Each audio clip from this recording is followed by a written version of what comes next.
Hey tankers, and welcome back to World of Tanks with PR154, where today we are following VN Thunderstorms 02 of the Gold Clan in the Tier 10 Russian medium tank Object 140.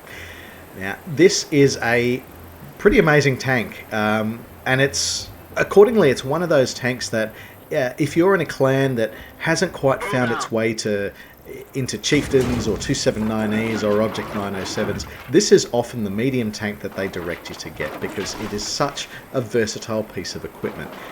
It has every desirable characteristic that you could want from a medium tank. You have great firepower, you have great mobility, the turret armour is also quite good, although the hull, not so much to write home about. In terms of the firepower, you have nearly 3100 damage per minute as a base. That's achieved through its 100mm main armament, which fires shells dealing 320 alpha damage. The APCR that it fires as standard will penetrate for 264mm, and you can change up to that classic Russian heat shell for 330mm of penetration. So very capable shells that are coming out of this tier 10 medium tank.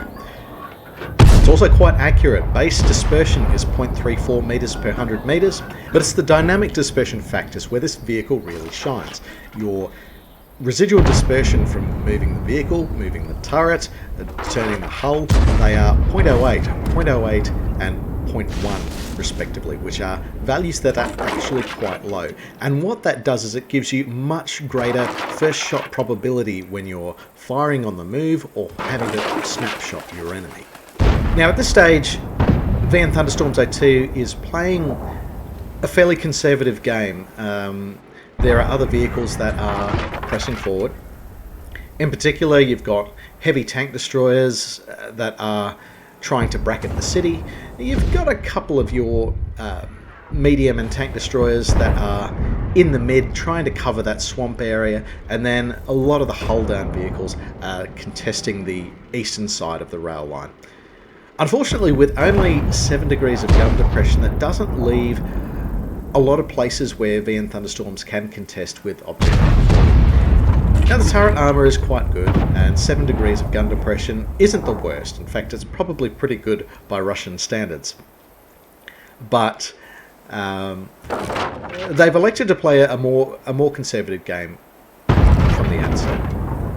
They want to play the sort of game that enables them to get into a position where they can get flanking fire, and while avoiding direct confrontation with the enemy, really unleash that damage per minute into an unsuspecting foe. Remembering that this is still very much the early game, and it's not necessarily the role of the medium tank to be tanking, blocking, or trading damage at this point in the game. So things are starting to shape up for the team over here on the eastern flank. Already, they've been able to knock out a VZ-51 and an Emil 2. And they have about 6 vehicles in play there, so it certainly hasn't been a timid application of pressure on this flank.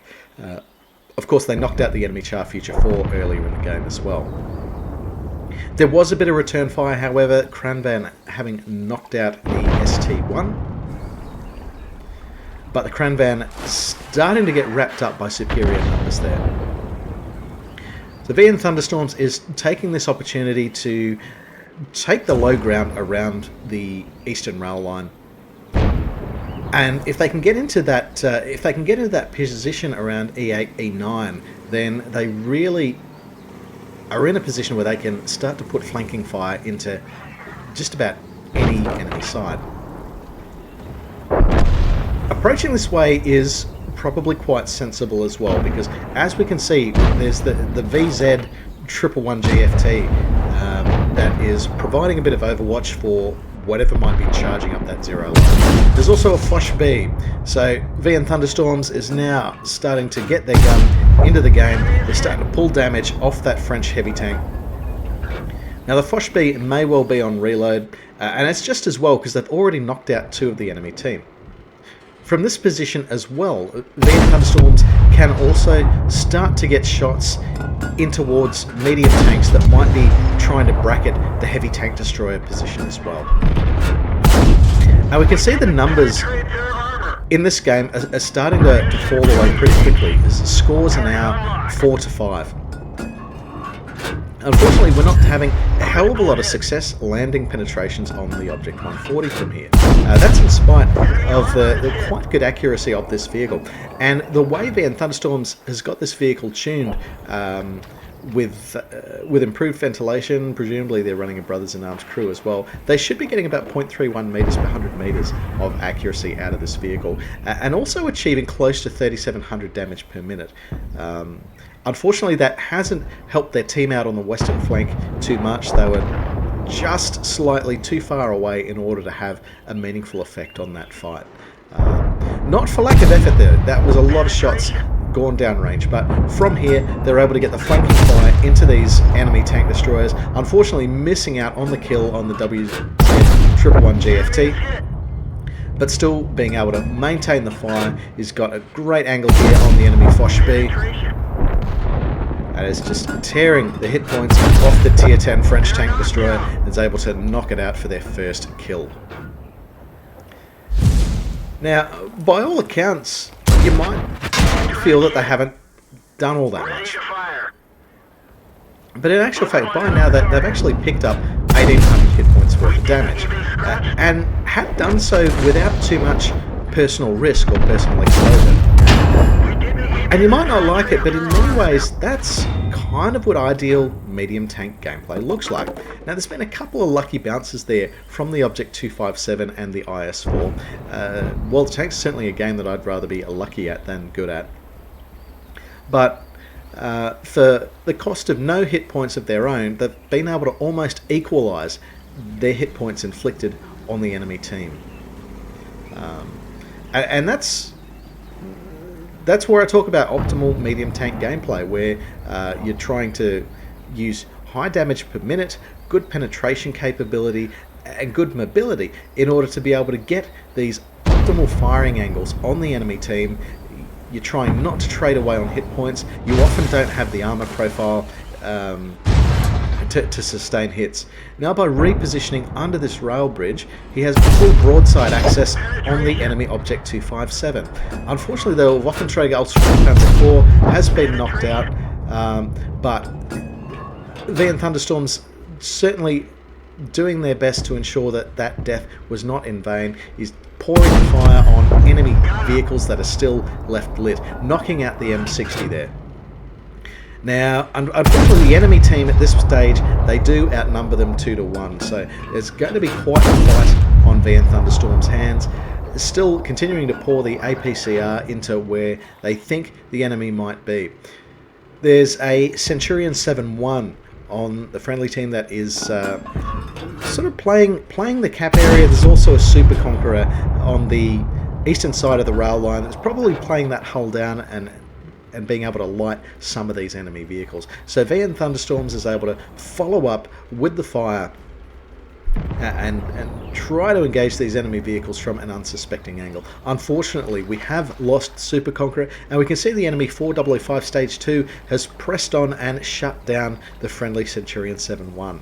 So this is going to be a pretty tense situation here for VN Thunderstorms 2, where it's now them versus 6 enemies. The Object 140 making its charge, and a ram kill sends it back to the garage for their third kill of the game. Now, they had lost a few hit points in that encounter between eating the heat shell from the Object 140 and the ram kill. Artillery certainly not leaving them alone there, but VN Thunderstorms 02 is able to make their escape. So 5 enemies left. By all accounts, it appears there's quite a significant hit point disparity between them. That's in spite of VN Thunderstorms not having lost too many of their hit points by this stage of the game. But they are up against 3 heavy tanks, 1 tank destroyer, and the self-propelled gun. That is a lot of tanks to kill, and they've got less than 6 minutes to do it. Well, assuming that they survive any one of those encounters with those enemy heavy tanks. Being outnumbered like this, you can only assume that the enemy is going to press their cap circle. So going to soft cover near the cap circle and trying to use the decent view range of this vehicle is probably best use of the vehicle under the circumstances. There are a couple of different approach angles that the enemy team could take. Knowing that the Object 140 was last seen on the western flank, they're probably disinclined to charge that directly. They might be taking the land bridge path through the swamp, coming over the low ground, and hopefully with enough soft cover between them and where they think the Object 140 is. T10 enters the fray, and VN Thunderstorms gets a shot into him. T10 is now one-shottable for VN Thunderstorms. He does eat a round from the T10, bounces their shot, but they'll get the reload faster and are able to knock it out for their 4th kill of the game. Only 2 more heavy tanks to worry about. Of course, the Conqueror GC really paying attention to where the flow of battle is. Unfortunately, their shell not landing quite close enough to cause any damage to VN Thunderstorms. Object 257 has been lit. Again, the Object 257, after one shot, has been left one-shottable by the Object 140. Now, they are probably going to try to angle off that building in the classic Russian heavy tank way, taking their frontal armour out of the equation and just relying on that reverse angled side scraping. VN Thunderstorms moves in, tries to get a more oblique angle on the Object 257, and it pays off. They're able to send it back to the garage.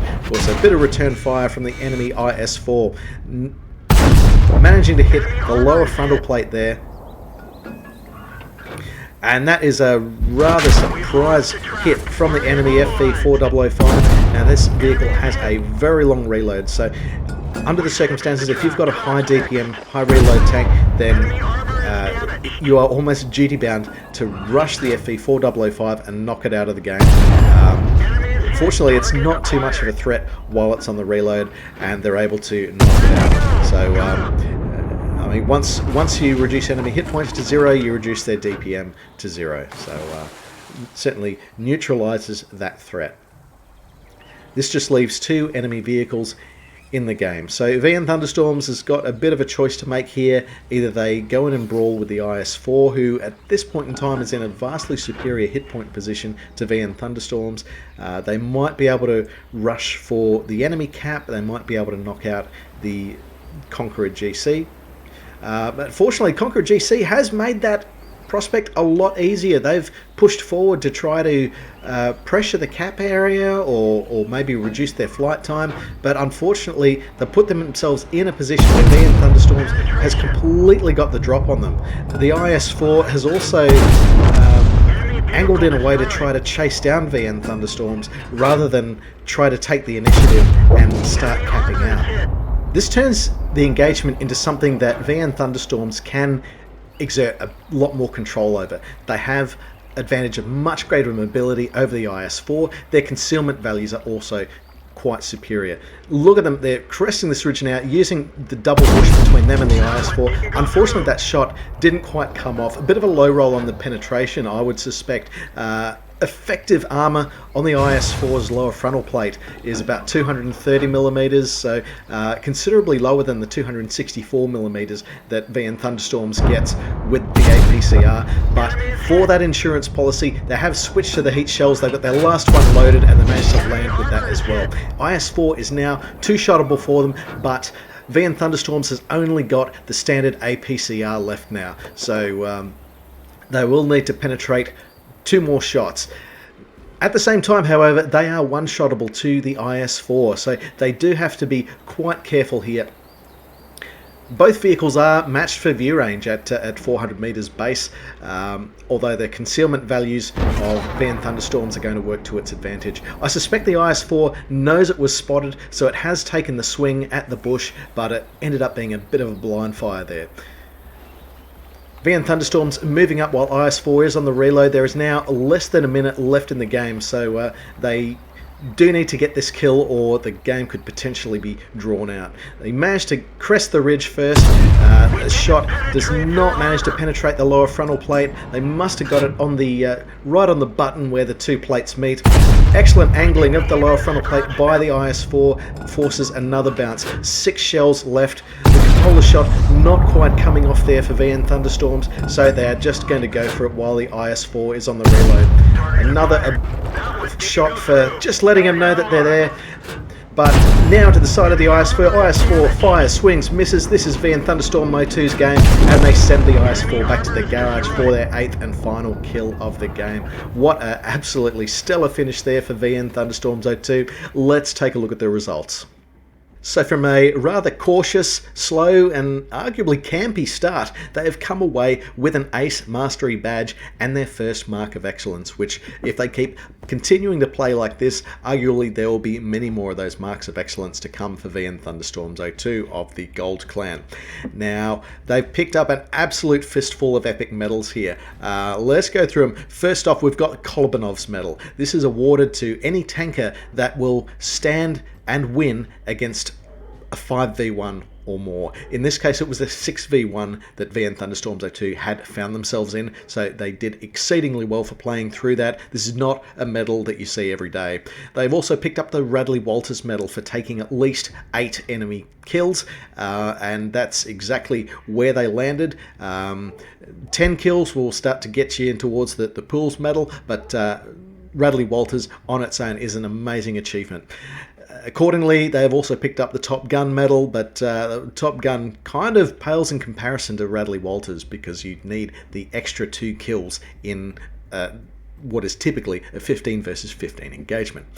They've also picked up the High Caliber medal for accounting for at least 20% of the total hit point pool of enemy vehicles. Now, in this case, they have done nearly 8,100 hit points of damage, which is just an absolutely phenomenal achievement. A few badges of merit here. They've got the Spotter medal for enabling allies to cause at least 1,000 hit points in damage. In this case, nearly 1,300 hit points. They've got the Fire for Effect medal, which is awarded for doing at least your hit points in damage. In this case, they've more than quadrupled their hit points of damage with this sort of uptake. They've got the Bruiser medal for causing damage to enemy vehicle modules or injuring crew members at least 5 times in the course of the battle. By my count here, there's 7 critical hits that were inflicted in the course of this fight. They've also picked up the Duelist medal for destroying at least 2 enemy vehicles that had caused damage to them in turn. And of course, when you get to that 6v1 engagement towards the end of the battle, that is somewhat inevitable. Unfortunately, what VN Thunderstorms had done here, though, is they had avoided taking damage in the early game and, to an extent, the mid-game. And so that gave them the maximum possible hit point pool in order to be able to draw on that while they were able to out-DPM their low hit point opponents. So exceedingly well done there. Now, having a look at the team scores, they are considerably higher than the next vehicle behind them. That was the Centurion 7-1, who I must say still played quite well. They'd been able to play all the way forward through to the enemy cap circle. They'd picked up over 4,000 hit points of damage themselves. So they had an excellent result, but VN Thunderstorms was just phenomenal. On the enemy team, the IS-4, T10 and Object 140 had played through right till the end there. Unfortunately, their efforts becoming a little bit disjointed, and that had enabled VN Thunderstorms 02 to get the drop on them individually and really fight them on their terms. So unfortunately not quite carrying hard enough here, but again, there's less than 500 hit points in this fight at the end of the game, so they don't get too much closer than that. Consider the bounces from that VN Thunderstorms had received earlier in the game. Had any of those shots not bounced, this could have been a phenomenally different result in the end game. Having a look at the detailed report, this was a very expensive fight.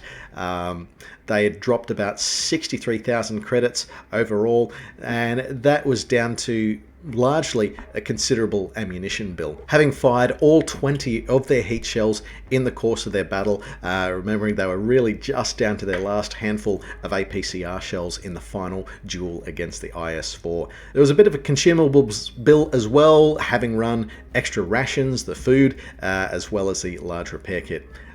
Which all has to be topped up. That was overall contributing to a credit position that was largely in the negative, but overall they were definitely playing for the win and have scored bragging rights on this game for a very long time to come.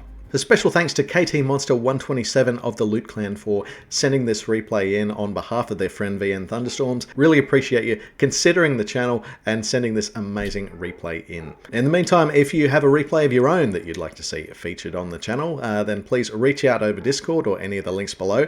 Before you do, though, please do check out the About section of our YouTube channel. At the moment, I'm still in a bit of a post-COVID brain fog, so the production times are still not quite where I want to be. We might even be on a little bit of a go slow for a while, so accordingly I will have to be a lot more picky about which replays that we do. But I do hope everyone understands this and will continue to support the content in the meantime. So thanks again and take care out there.